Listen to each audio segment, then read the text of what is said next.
நம்ம உலகத்தில் வந்து கணக்காக பார்த்தாக்கி 800 கோடி ஜனங்களில் 240 கோடி ஜனங்கள் யார் தான் இருக்கா? கிறிஸ்தவர்கள். ஆனால் சீக்கிரம் போயிடும், 2வது இடத்துக்கு வந்துடும் போல தெரியும். அதாவது 40 கோடி தான் நம்ம இப்போ முஸ்லீம்களோட கூடுதல் இருக்கும். எவ்வளவு வேகமாக அவங்க வளர்ந்துட்டு இருக்காங்க.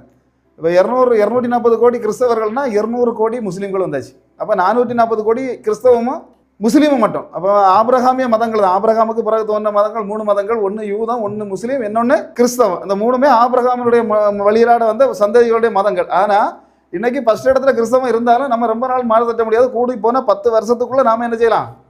கீழே கிறிஸ்தவன் வருகை தாமசிச்சா ஒருவேளை நம்ம 2வது இடத்துக்கு தள்ளப்படக்கூடிய ஒரு சூழ்நிலை. இன்னைக்கு நாம எல்லாம் உறங்கிட்டு இருந்து அப்படியே இருந்த மற்ற இடங்களில் சுவிசேஷம் சொல்லலாம், நிச்சயமாக அந்த குரூப்பு எழும்பி வரப்போ. ஏன்னா 630 வருஷங்களுக்கு பிறகு, இயேசு கிறிஸ்துக்கு பிறகு 630 வருஷங்களுக்கு பிறகு எடுத்த ஒரு இதுதான் அவங்க எழுதப்பட்ட குரானும் சரி.